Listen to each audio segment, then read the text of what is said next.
Bom dia, senhoras e senhores, sejam bem-vindos à videoconferência da Dexco para discussão dos resultados referentes ao quarto trimestre de 2025. Esta videoconferência está sendo gravada e a gravação poderá ser acessada no site da companhia, ri.dex.co. A apresentação também está disponível para download. Esta chamada também está disponível em inglês. Para acessar, você pode pressionar o ícone do globo no canto inferior direito da tela do Zoom e depois optar por entrar na sala inglês. Depois disso, selecione Silenciar áudio original. Informamos que durante a apresentação todos os participantes estarão com a câmera e microfone desligados e em seguida iniciaremos a sessão de perguntas e respostas quando mais instruções serão fornecidas. Antes de prosseguir, aproveito para reforçar que as declarações prospectivas têm como base as crenças e suposições da administração da Dexco e as informações atuais disponíveis para a companhia. Essas declarações podem envolver riscos e incertezas, tendo em vista que dizem respeito a eventos futuros e, portanto, que dependem de circunstâncias que podem ou não ocorrer. Investidores, analistas e jornalistas devem levar em conta que eventos relacionados ao ambiente macroeconômico e aos setores de atuação e a outros fatores podem fazer com que os resultados sejam materialmente diferentes daqueles expressados nas respectivas declarações prospectivas. Estão presentes nessa videoconferência a diretoria executiva da Dexco e o time de relações com investidores. Gostaria agora de passar a palavra a Luciana Raffaini, CFO da companhia, que dará início à apresentação. Por favor, Luciana, pode prosseguir. Olá, bom dia. Sejam muito bem-vindos, bem-vindas. Eu sou Luciana Raffaini, CFO da Dexco, e é um prazer estar com vocês para apresentar o resultado do quarto trimestre e do ano de 2025 da Dexco. Hoje também vamos falar das nossas perspectivas para 2026. Que é um ano muito especial para a Dexco, no qual comemoramos 75 anos de empresa. E vamos também responder as perguntas que vocês queiram nos fazer. Vou começar apresentando para vocês quais foram os principais destaques de 2025.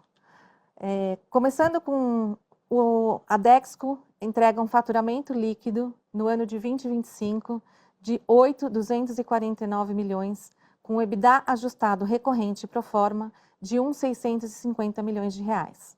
Considerando os 49% de equivalência patrimonial da LD Celulose, a companhia somou 2.468 milhões em 2025 e registrou um lucro líquido recorrente de 107 milhões. Eu gostaria de trazer para vocês alguns highlights do nosso último trimestre. No quarto trimestre, a gente seguiu com a divisão de revestimentos cerâmicos bastante pressionada pelo alto nível de estoques e pela deteriorização do setor. Louças vieram dentro do esperado para o último trimestre, com ganhos de mix e reajuste de preços. A divisão madeira entregou mais um trimestre consistente com resultado histórico em painéis e a LD Celulose registrou um EBITDA recorrente de 350 milhões no quarto trimestre, dos quais a Dexco tem a parcela de 171 milhões. O EBITDA ajustado recorrente, por sua vez, foi de 588 milhões, considerando os efeitos de equivalência patrimonial.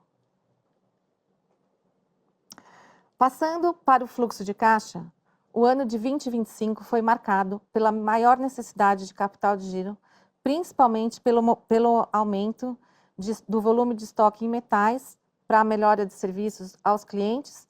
E na divisão de revestimentos, o nível de estoque ainda estão altos e tivemos interrupções no programa de risco sacado, como a gente já reportou a partir do segundo trimestre. O ambiente de juros elevados pressionado a linha financeira e a gente registrou um CAPEX sustain de 831 milhões, 5% abaixo do ano anterior. Esse número elevado se dá pela característica do nosso negócio florestal, que é responsável por 67% do investimento.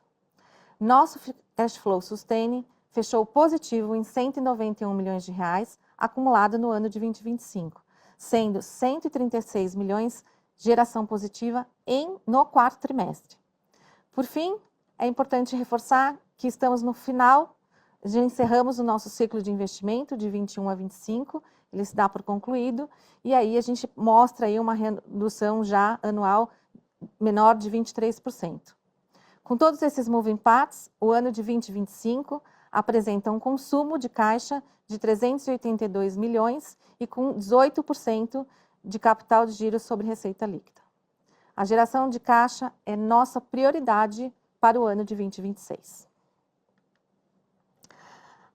Agora, falando um pouquinho do nosso endividamento. Nosso endividamento, a gente avançou com um plano bem sucedido de alongamento de prazo e reduzindo o custo médio do nosso endividamento.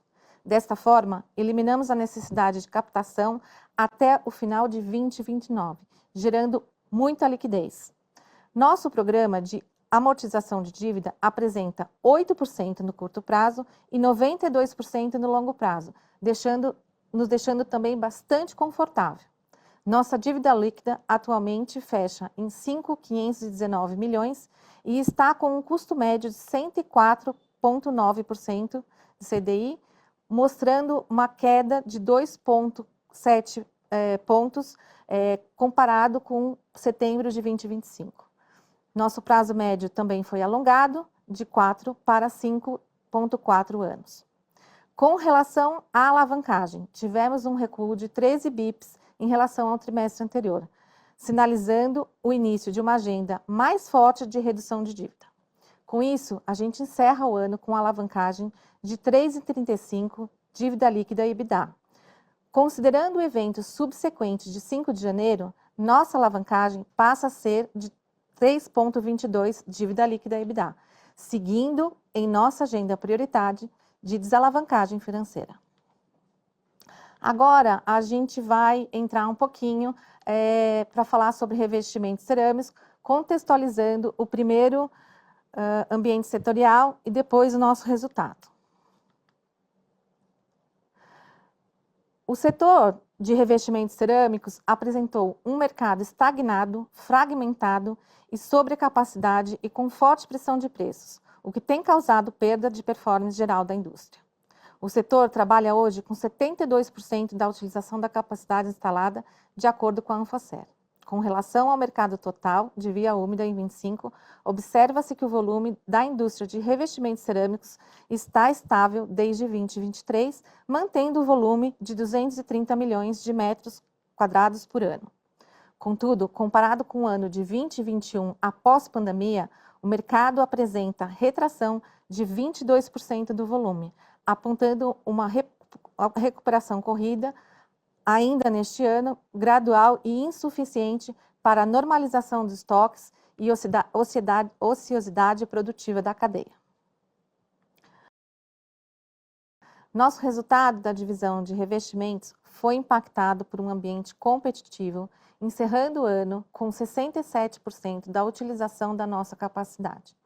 A estratégia nessa divisão passa por um reposicionamento comercial de canais, otimização de portfólio, visando segmentos de maior valor agregado, com foco em geração de caixa e disciplina de preços. O nosso resultado apresentou queda de 4% de volume no quarto trimestre e no ano de 2025, encerrando o período com 16.606.000 metros quadrados de volume. A receita líquida cai 13% no quarto trimestre e 9% no ano de 2025, fechando o período com 812 milhões e 20% de margem bruta, com o EBITDA ajustado recorrente negativo de 14 milhões. Como resultado deste ambiente de mercado e das decisões internas da companhia, o resultado gerado no quarto trimestre foi de um EBITDA ajustado recorrente negativo de 6,3 milhões no quarto trimestre, acumulando os 14 milhões em 2025. Seguindo para o próximo slide, agora nós vamos falar na divisão de metais e louças. Temos um mercado com forte pressão e inflação de custos, principalmente pela matéria-prima, estoques e juros elevados, que limitam o potencial do segmento muito ligado à construção civil. De acordo com dados da Anfamas combinados, o mercado de metais apresenta queda de menos 3,6% da receita bruta. Contudo, esse número não contempla o valor de importados. Portanto, se a gente somar este valor, a gente pode considerar que o mercado está flat. Já o mercado de louças apresenta um ganho de 6% na receita bruta. Passando para nossa performance, falando da Dexco. No quarto trimestre, o desempenho de metais e louças veio em linha com as expectativas, ponderando os impactos de sazonalidade do setor, férias coletivas, paradas de manutenção programadas e aumento de custo de matérias-primas. O volume caiu menos 6,5% no quarto trimestre, resultando numa queda de 3,6% no ano de 25, excluindo volumes de chuveiros e torneiras elétricas. A receita líquida no quarto trimestre foi flat, de mais 0,2%, e apresentou queda de 3,7% no ano de 2025. Contudo, o destaque está na evolução da receita líquida unitária, com alta de 10,2% no quarto trimestre de 2025 e 20,2% no ano de 2025, refletindo uma implementação de ajuste de preços e um mix mais nobre. O EBITDA ajustado e recorrente foi de 23 milhões no quarto trimestre de 2025 e 92 milhões no ano de 2025, impactado pela inflação de custos em metais e desafios de eficiência operacional em louças, parcialmente compensados por reajuste de preço e otimização do parque fabril. Agora vamos passar para a divisão madeira. Começando pelo ambiente setorial, em painéis, os fundamentos seguem saudáveis, com ocupação elevada de capacidade. As exportações continuam em retração, com queda de 6,5% comparado com o ano anterior, com redirecionamento da demanda ao mercado interno e menor volume para os Estados Unidos. No ano, o mercado interno cresceu 1,2% e o volume total ficou praticamente estável. Falando da nossa performance, 2025 foi um ano recorde nominal de EBITDA ajustado e recorrente, mostrando resiliência no negócio de painéis. Tivemos uma pequena queda no volume no quarto trimestre e no ano, devido ao melhor nível de acomodação dos estoques na cadeia. Em 2025, nossa receita líquida operacional recorrente subiu 3,2%, atingindo 520 milhões de reais. O EBITDA ajustado recorrente da madeira terminou com 572 milhões, apresentando crescimento de 3,8% com margem de 28,5%. A receita líquida recorrente do quarto trimestre cresceu 4,6%, chegando a 1,387 milhões. Já é possível observar a captura do aumento de preço anunciado no trimestre anterior, aliado à melhora de mix, resultando nesse crescimento da receita unitária. No quarto trimestre, o EBITDA ajustado recorrente foi de 400 milhões, um crescimento de 14,4% comparado com o ano anterior, com margem de 28,8% e utilização total de 97% da capacidade. Agora, passando para a LD Celulose. Os destaques que a gente tem para a LD Celulose, principalmente, foi o número do trimestre e do ano, lembrando que o resultado aqui apresentado, ele diz respeito a 100% da operação da LD Celulose. Em 2025, a LD finalizou o ano com um volume expedido de 604 mil toneladas, apresentando um crescimento de 3,3% comparado com o ano anterior. A receita líquida foi de 351 milhões, crescendo 5,9%, e o resultado em um EBITDA ajustado recorrente de 669 milhões, com lucro líquido de 448 milhões no período. Esses números refletem forte performance operacional e comparação anual bastante positiva, ainda que influenciada por efeitos cambiais no resultado financeiro. No quarto trimestre, o EBITDA ajustado recorrente foi de 350 milhões, o que demonstra os efeitos cambiais e a queda no preço na DWP no mercado internacional. Ainda assim, o ano de 2025 apresentou níveis elevados de produtividade histórica, demonstrando alta capacidade produtiva, eficiência operacional e qualidade consistente. Agora a gente vai passar para o nosso plano de transformação, conforme a gente já apresentou no Nexo Day, em novembro, trazendo que a gente continua com esse plano guiando nossa agenda da Dexco. E como a gente compartilhou, a gente tem 5 prioridades.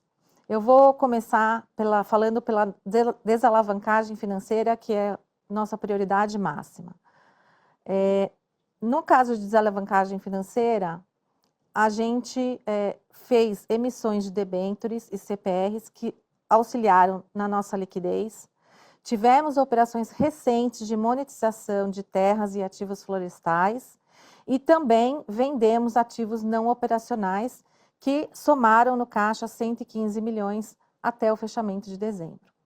Foram ações consistentes com o nosso compromisso compartilhado na divulgação de avaliação de alienação de ativos operacionais e não operacionais. Essa agenda continua forte durante o ano de 2026, focada numa geração positiva sustentável de caixa, com iniciativas de capital de giro, redução e disciplina das despesas e CAPEX. Agora, a gente vai falar da frente do Go-to-Market.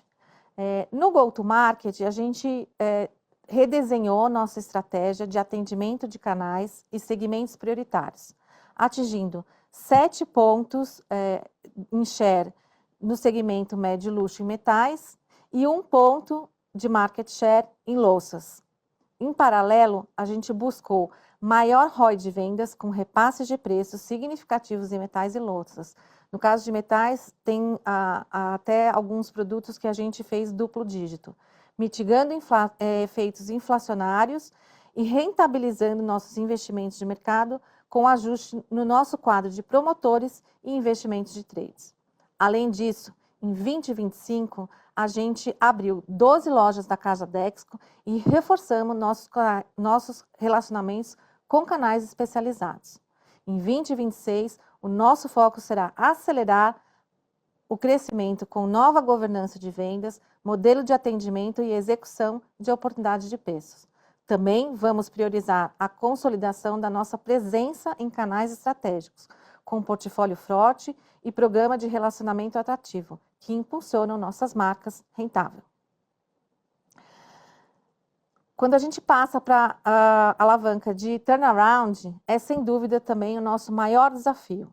No quarto trimestre de 2025, a gente simplificou o nosso portfólio, fazendo um delist de 600 SKUs, o que trouxe aí no resultado um write-off significativo no estoque. Também reorganizamos nossa capacidade fabril com o fechamento de planta e concluímos o ramp-up da unidade Botucatu. Ainda temos muito o que fazer e temos iniciativas já mapeadas em andamento a serem implementadas. Na frente de inovação madeira, a gente está explorando novas iniciativas com o objetivo de aproveitar o nosso expertise na unidade florestal. Criamos a DNF, que é Duratex Negócios Florestais, um braço para o crescimento do negócio de madeira, além da produção dos painéis.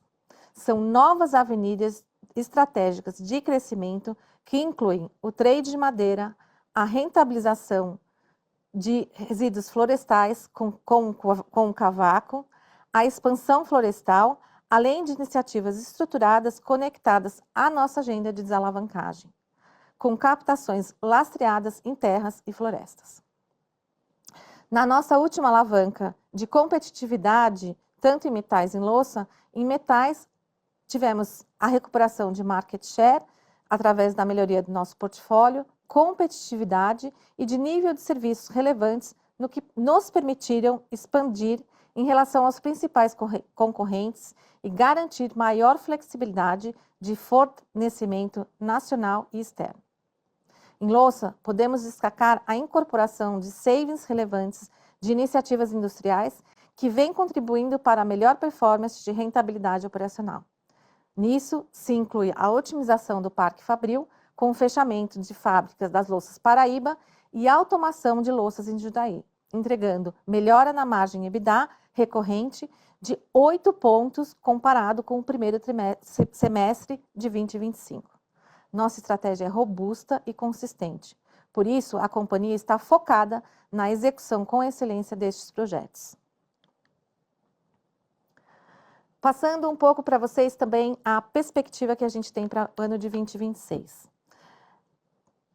Por consistência, a gente continua com o nosso plano de transformação e, no caso da alavanca de desalavancagem, a gente continua avançando em projetos de monetização de terras e ativos florestais, assim como créditos tributários, além das iniciativas e estratégias envolvendo ativos operacionais e não operacionais. Mantemos nossa expectativa em reduzir a alavancagem para patamar próximo de 2,7 dívida líquida EBITDA até o final do ano. No nosso turnaround de revestimentos, a gente ainda vai passar um ano bastante desafiador, mas de execução na melhoria de mix de produtos e canais, focando no alto valor agregado, além de ganhos de eficiência operacional e foco na geração de caixa. Competitividade de metais e louças. Em metais e louças, a gente temos uma oportunidade de maior rentabilização com os nossos repasses de preços executados em dezembro e em fevereiro de 26. Consolidação do forte nível de serviço, maior alavancagem do portfólio e melhor custo operacional, via automação de louças e otimização operacional de ativos. Em louças, já entregamos resultados expressivos de melhoria operacional no segundo trimestre, que devem repercutir positivamente no P&L nos próximos meses. Metais, melhoria de nível de serviço ajudou em captura de market share. Para 26, esperamos continuar capturando o mercado, ao mesmo tempo que a gente acelera iniciativas de eficiência, otimização de capital de giro, execução de preço impecável e flexibilização de fornecimento que auxiliarão na redução dos impactos recentes da inflação dos preços de cobre. Em madeira, a expectativa é de manutenção da demanda aquecida em painéis e de geração dos negócios complementares via a Duratex Florestal. Na LD Celulose, a gente continua com a expectativa de um ano com alta produtividade e ótimo desempenho operacional. No Go-to-Market, teremos a implementação de um plano estruturado com uma visão abrangente de crescimento e fomentando maior foco no top line. Além disso, estruturaremos uma revisão de estratégia de canais, política comercial, modelo de atendimento, revisão de investimentos no trade e contratos prioritários.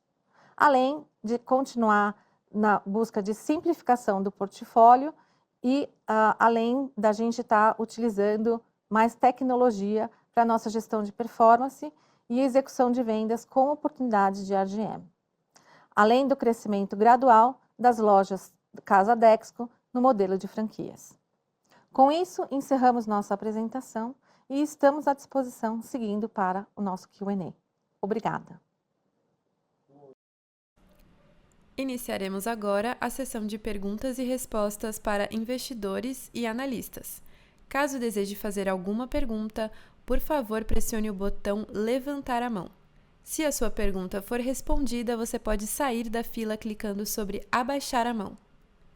Nossa primeira pergunta vem do Matheus Meloni, do Santander. Opa, bom dia pessoal, tudo bom? Obrigado pelo espaço aqui de fazer a pergunta. Acho que do meu lado tenho duas, tá? A primeira é entender um pouco mais essa questão do impairment, né, de divisão de cerâmica, né? Entender um pouco o racional e também entender se já foi tudo ou se vai ter alguma coisa ainda mais para frente. E a minha segunda pergunta é sobre a LD Celulose, né? Entender um pouco como quando vocês esperam que possa começar o pagamento de dividendos, né, da LD e se vocês estão tentando fazer alguma medida para tentar antecipar esse pagamento, até para ajudar na questão da alavancagem. Do meu lado é isso, obrigado. Matheus, muito obrigado pelas suas perguntas. Eu vou passar a palavra para a Luciana Raffaini para responder tanto a questão do impairment de RC quanto a questão da LD celulose. Luciana, com você. Bom dia, obrigada pela pergunta. Começando pela sua primeira pergunta, que são dos impairments, né? A gente, com todas as movimentações que a gente teve de fechamento de alguns sites, a gente teve aí, em DECA, por exemplo, a gente teve 30 milhões de estoque e os outros 30 milhões de imobilizado de Louça Paraíba, tá? Então, tudo isso fez parte desse ajuste, do ajuste de footprint fabril que a gente fez durante o ano. No caso de revestimentos cerâmicos, a gente está falando de 94 milhões de estoque. Nesses 94, tem toda essa parte que a gente está trabalhando nessa revisão de RDM, que a gente está fazendo de otimização do portfólio. Então, considera os delícias que a gente tem. E também tivemos, com o fechamento da RC1 e da RC2, a gente tem aí mais 102 milhões que foram direcionados aí para baixo dos imobilizados. Então, num overview do que a gente tem de impairments para o período, foi isso que a gente fez durante o ano, tá? Então, essa é a primeira pergunta. Com relação à LD celulose, sem dúvida nenhuma, a gente vem com uma performance muito boa. A gente tem a expectativa ainda de se consolidar e manter essa performance, até a gente acelerou, né? Se você for ver a performance da LD, a gente está numa desalavancagem hoje de 2,6, vindo proveniente dessa aceleração, dessa boa performance que a gente tem. Acho que é isso. Henrique, quer complementar alguma coisa? Não, maravilha. Vamos para a próxima pergunta, então, por favor.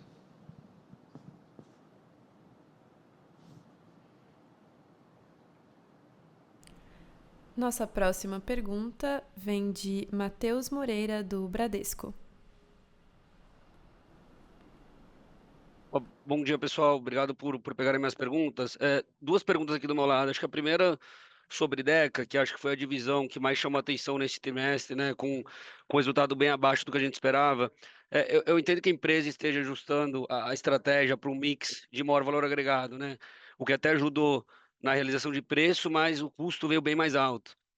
Olhando para frente, como é que a gente pode esperar? A gente pode esperar, na verdade, uma normalização de custo dessa divisão, e como é que vocês enxergam o resultado de DECA daqui para frente? Aí a minha segunda pergunta sobre revestimentos cerâmicos, chamou a atenção que o volume da Dexco veio abaixo do mercado esse tri, né? Eu entendo que grande parte disso pode ser explicado pelos ajustes de produção que vocês fizeram ao longo do último ano, mas eu gostaria de saber se existe algum outro motivo, se vocês estão vendo, de repente, um ambiente competitivo um pouco mais desafiador.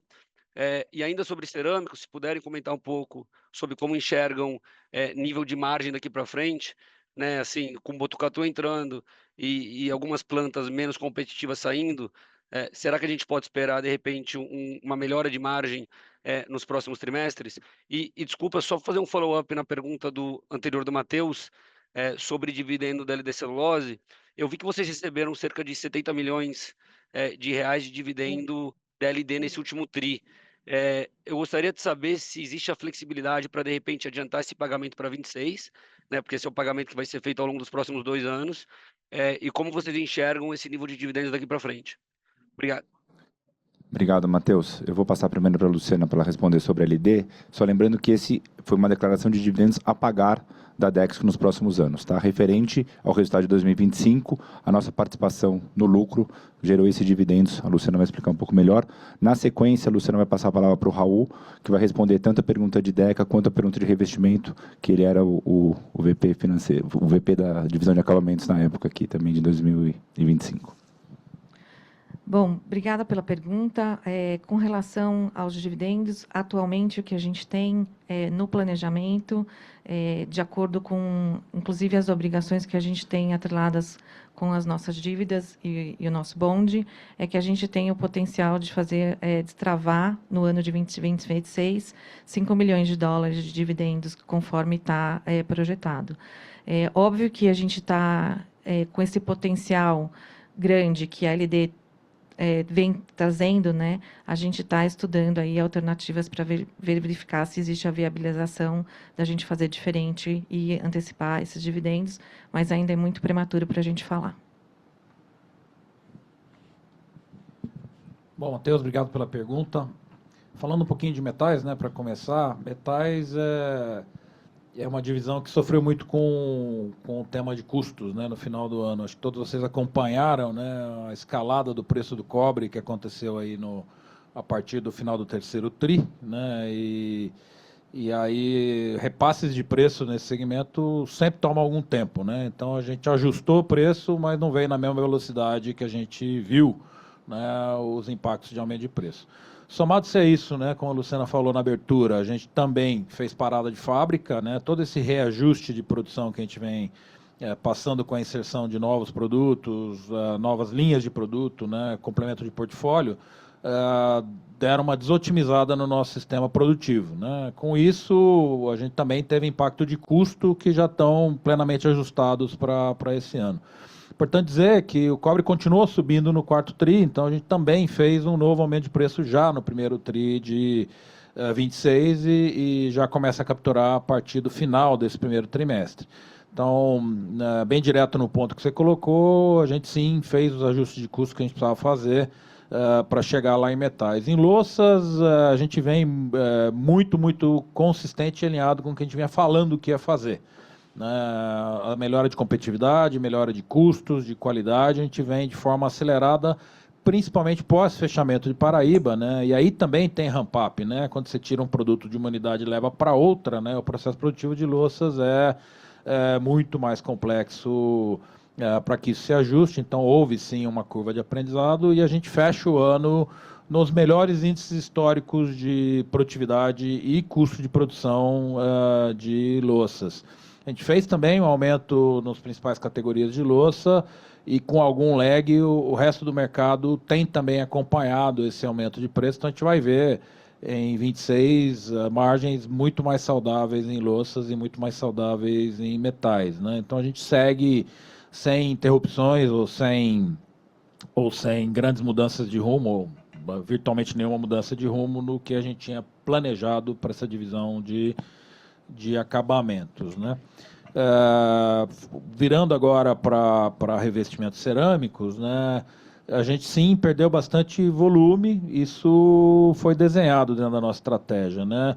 Na medida em que a gente olha esse nível baixíssimo de ocupação, na medida que a gente olha o mercado caindo, e na medida que a gente olha excesso, adição de capacidade, a gente chegou à conclusão de que a gente tem um pedaço desse mercado endereçável onde a gente consegue atuar. E não faz sentido, né, você continuar produzindo, entregando e vendendo produtos na parte de baixo do mercado. A gente não consegue ter custo, a gente não consegue ter margem para operar aí.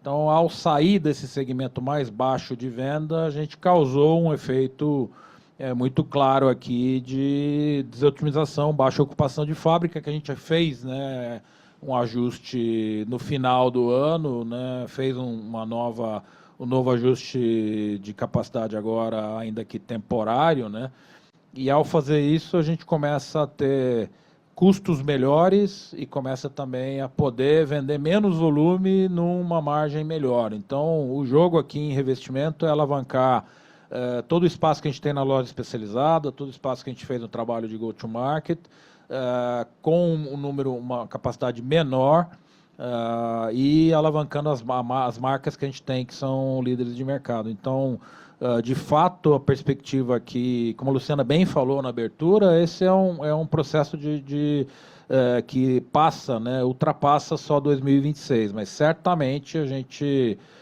começa a ver margens muito mais saudáveis aqui ao longo de 26, mas para completar, revestimento cerâmico é um negócio integrante da nossa estratégia de Dexco, né? Não dá para pensar, a gente está em varejo, a gente está ter essa nossa proposta de soluções para melhor viver se não estiver em revestimento. Revestimento representa quase 50% da venda de uma loja especializada. Então a gente quer reafirmar aqui o compromisso com esse segmento, agora operando com uma estratégia muito mais ajustada, muito mais fina para trabalhar nos segmentos onde a gente tem proposta de valor e uma proposta vencedora de mercado.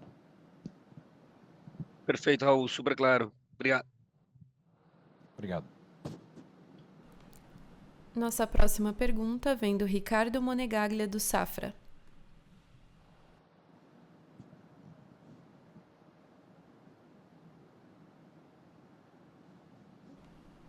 Ricardo, seu microfone está habilitado. Acredito que ele esteja passando por dificuldades técnicas. Vamos seguir para Márcio Farid, do Goldman Sachs.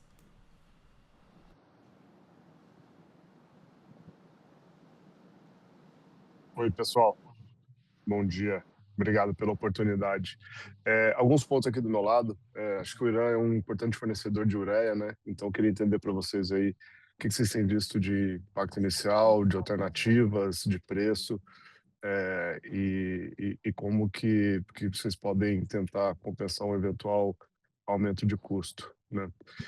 O meu segundo ponto, eu acho que florestas e painéis no geral, o resultado tem sido bem forte aí no último ano, né? E foi legal ver, principalmente no segundo semestre, um resultado mais limpo, né? Com venda de madeira em pé praticamente inexistente, realmente um resultado limpo da divisão. Então, tentar entender aqui o que vocês estão vendo na ponta. Obviamente, o cenário macro de Brasil parece estar dando uma desacelerada, né? Assim, juros ainda alto, mas e ainda um ano de eleição. Então, assim, tentar entender o que vocês estão vendo na ponta mesmo em termos de demanda, e se tiver alguma coisa do lado do supply que possa ajudar a atrapalhar o mercado para vocês poderem comentar também, seria ótimo. Obrigado. Farid, obrigado pela sua pergunta. Vou passar aqui a palavra para o nosso VP de madeira, Henrique Haddad, que vai comentar tanto sobre a ureia quanto pelo balanço entre oferta e demanda e a perspectiva para painéis de madeira e a divisão madeira como um todo. Haddad, com você. Bom dia, Farid. Obrigado pela pergunta. Bom dia a todos.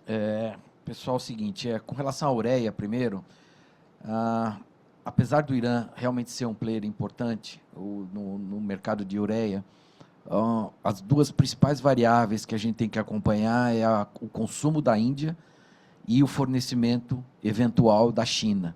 A China é um país que produz muita ureia, mas ela consome toda a ureia. Então, o que a gente fica acompanhando são essas duas variáveis. A nossa base de fornecimento não é do Irã, mas, de alguma forma, pode ser impactada por conta de transporte, basicamente do Oriente Médio, do lado oposto ao Irã. O que a gente vem fazendo, isso começou em meados do ano passado, a gente tem feito um trabalho bem bacana de diversificação de fornecimento, e estamos conseguindo, através de uma estratégia de multiple sourcing e hedge, onde a gente consegue travar um pouco o custo, a variação de custo da ureia. Naturalmente, no curto prazo, pode existir algum desbalanceamento. A gente nota, por outro lado, que a gente consegue, tem sido bastante efetivo na gestão desse custo, que para a gente é um diferencial muito importante. Vale lembrar também que a gente tem planejado para o Brasil o retorno de algumas fábricas de ureia, antigamente lideradas pela Petrobras. Então, apesar dos volumes não serem muito grandes, a gente entende que isso pode ajudar também no equilíbrio do preço no longo prazo.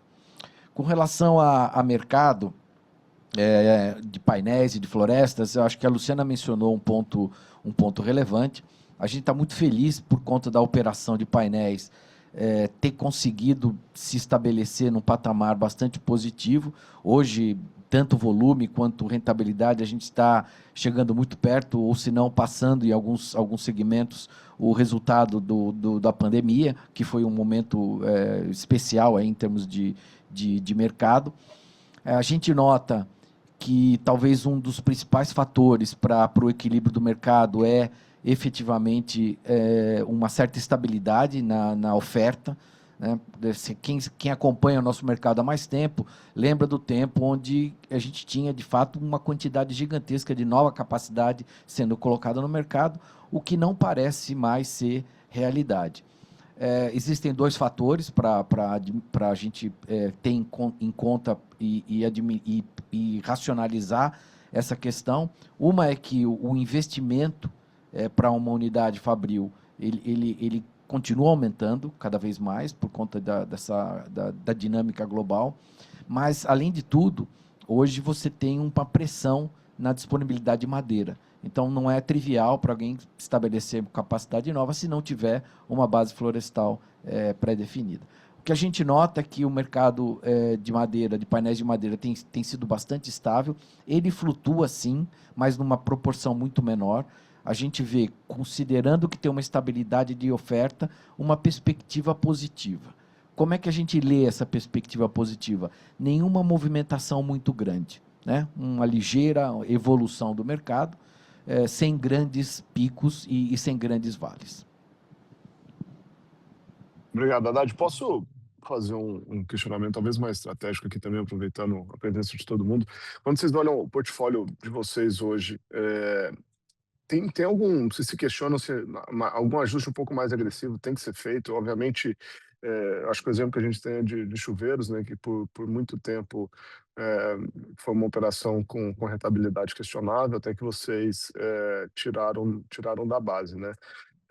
Eu sei que nos últimos 12 meses, aí, talvez até mais 3 anos, vocês têm feito bastante iniciativa interna, descontinuando algumas operações, linhas de produtos, reduzindo SKUs, então, claramente, bastante movimentação, mas eu questiono se tem alguma coisa mais agressiva aí que vocês consideram, ou realmente agora é trabalhar e, eventualmente, uma virada de mercado também pode deixar alguns dos business numa rentabilidade estrutural melhor. Obrigado. Obrigado, Farid. Eu acho que a gente vem falando, né, já de algum tempo, que sim, a gente avalia muitas alternativas de ativos, né, operacionais ou não operacionais. Isso é algo que a gente vem falando, mas o fato é que você tem razão de que a gente estruturalmente começa a fazer isso, né? O que a gente fez em revestimento esse ano não é trivial, tá? Essa história de reduzir linha de produtos, né? Isso é 30% da linha de produtos que a gente faz, né? Então, ao colocar isso claro para o mercado e posicionar e marcar o segmento de high-end como um segmento forte para nós, isso, com o capability de Botucatu, né, que começa a estar disponível, isso é uma mudança estrutural super importante. O que eu posso dizer é que sim, a gente avalia, né, conversa de forma interna, né, e explora possibilidades, mas no momento não tenho nada de concreto para dizer para vocês, mas certamente todas as opções estão na agenda. Obrigado, Raul. pessoal. Nossa próxima pergunta vem de Guilherme Rossito, do Bank of America. Tudo bem, pessoal? Bom dia. Obrigado por pegar a minha pergunta. Eu tenho duas. A primeira é um follow-up aqui de Deca na pergunta do Matheus. A EBITDA esse tri veio bem abaixo do que a gente conversou no Dexco Day, daqueles 50 milhões por trimestre normalizado, que era a meta para o ano. Claro que tem sazonalidade, mas também quando a gente olha os drivers de custo, cobre e alumínio subindo bem desde o final do ano, o quão confiante vocês estão em atingir esse nível de EBITDA para os trimestres ao longo do ano, de quanto vai depender se conseguirem subir preço, como está o mercado para isso. E a minha segunda em desalavancagem, se puderem dar um update das iniciativas de vocês, os ativos que vocês estão eventualmente olhando para vender, se vocês têm algum número que vocês estão pensando em quanto vocês querem levantar até o final do ano, só para a gente ter uma ideia de como essa conversa avançando. Obrigado. Guilherme, obrigado pela pergunta. Antes de passar a palavra aqui para o Raul e para o Daniel, vou só colocar todo mundo na mesma página, tá? No Dexco Day, a gente foi muito claro que aqueles 50 milhões do terceiro trimestre não se repetiria no quarto tri por questões pontuais. Férias coletivas, manutenção programada de fábrica e sazonalidade. Tá? Então, acho que só para a gente ficar aqui, aqueles 50 milhões não era esperado, pelo menos para a Dexco, na divisão DECA para o quarto trimestre, por essas razões pontuais, tá bom? Passa aqui a palavra para o Raul, depois para o Daniel. E o que mudou também, além desses três que o Gui falou, foi efetivamente a velocidade do preço do cobre, né? Que esse sim não estava previsto na nossa análise naquele momento, né? A gente sim foi muito célere, muito ágil para fazer aumento de preço, mas evidentemente isso não se refletiu dentro do trimestre. Acho que agora também é hora de botar um pouco o Daniel no fogo aqui, né? Acho que como você fez uma pergunta bem importante aqui de o que tem de perspectiva para frente, então, só aproveitando aqui, a gente traz Daniel e o Menegon, que são os dois novos, não tão novos assim, né? Mas os dois novos líderes de mercado que a gente traz aqui para cuidar, respectivamente, de cerâmica e de metais e louças, né? Então, Daniel, deixa eu passar para você aí. Bom, Guilherme, muito obrigado pela pergunta. Bom, primeiro, com muito prazer que venho aqui hoje. Agradeço a confiança, a Rui e ao Conselho da Dexco pelo convite em assumir a DECA. E indo direto ao ponto em relação a 2026, sim, a gente está muito confiante, Guilherme, porque efetivamente a gente começa o ano com uma base mais limpa, uma base de ativos também muito mais preparada para a nossa estratégia de crescimento e reposicionamento de mix e preços. Então, já sendo bastante direto em relação às ações que a gente fez de precificação no primeiro TRI, e como o Raul bem colocou, a gente deve pegar o full potential dessas ações a partir do segundo, porque a dinâmica de recomposição de estoque e negociações ela é um pouco mais lenta, mas eu estou falando de aumentos de preço que eles foram entre 12% e 20%, dependendo da SKU e da força competitiva que a gente tem em relação a cada uma delas. Então, isso vai sim se materializar, já está se materializando, e a gente deve ter os efeitos disso já num curto prazo, né, da recomposição de margem. A gente começa também o ano com uma dependência menor de produtos super competitivos, visto que nós efetivamente fizemos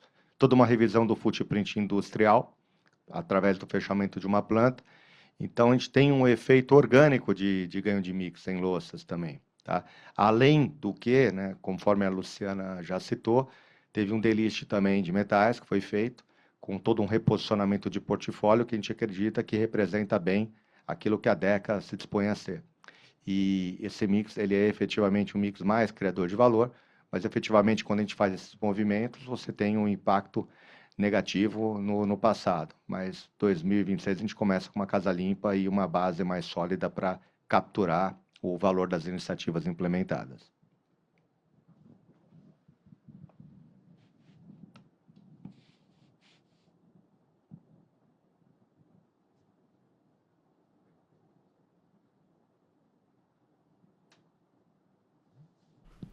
Vamos seguir para a próxima pergunta de Pedro Melo, do Citi. Oi, pessoal, bom dia. Grande parte das perguntas foram respondidas aí, então eu vou fazer um follow-up aqui na parte de revestimentos.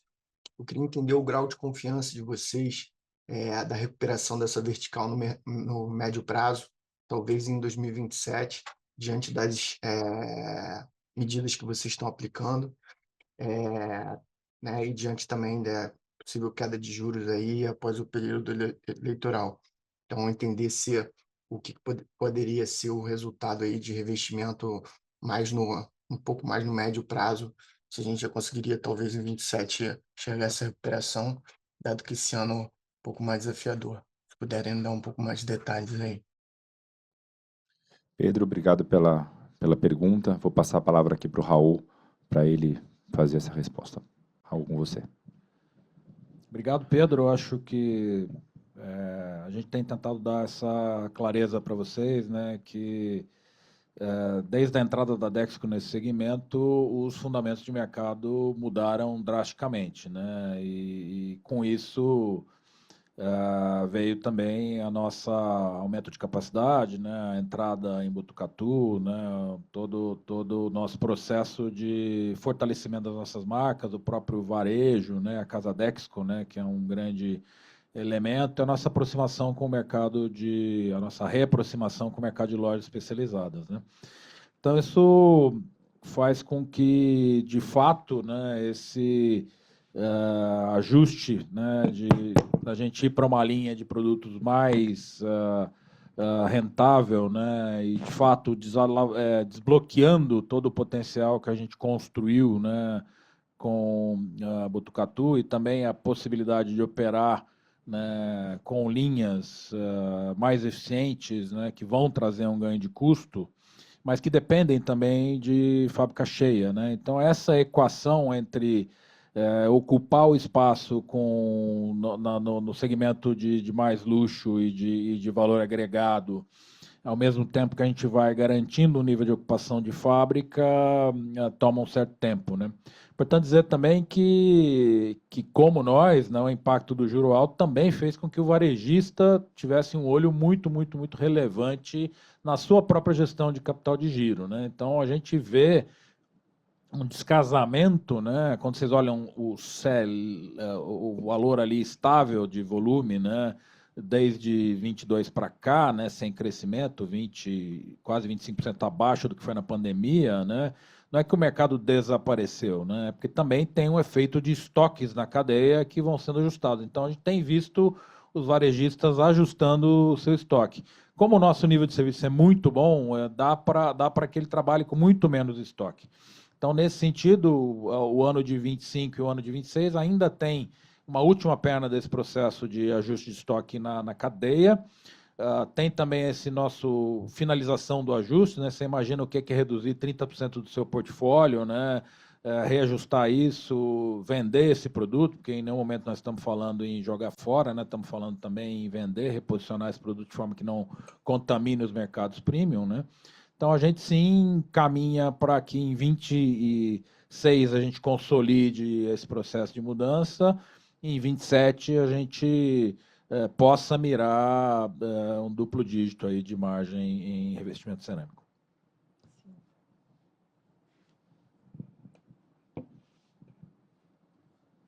Bem claro. Obrigado. A sessão de perguntas e respostas está encerrada. Gostaríamos de passar a palavra ao Sr. Raul Guaragna, CEO da Dexco, para que faça as considerações finais da companhia.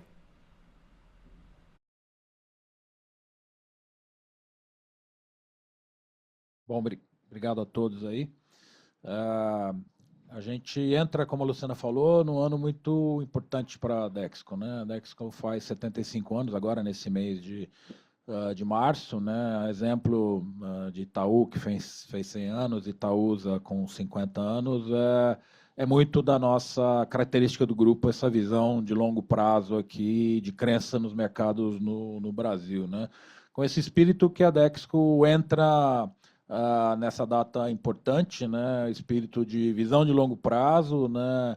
De um processo responsável de turnaround dos negócios, que preserve a nossa capacidade de crescer, de ser uma empresa, continuar sendo uma empresa relevante, líder em todos os seus segmentos de atuação, com um olhar muito forte em geração de caixa, né? Eu acho que ao final desse nosso programa de investimentos, a gente, se por um lado encontra um mercado mais difícil e que dificultou o retorno desses investimentos no curto prazo e machucou nossa situação de dívida, por outro, nos entrega um ativo, um parque industrial, né, extremamente relevante e competitivo.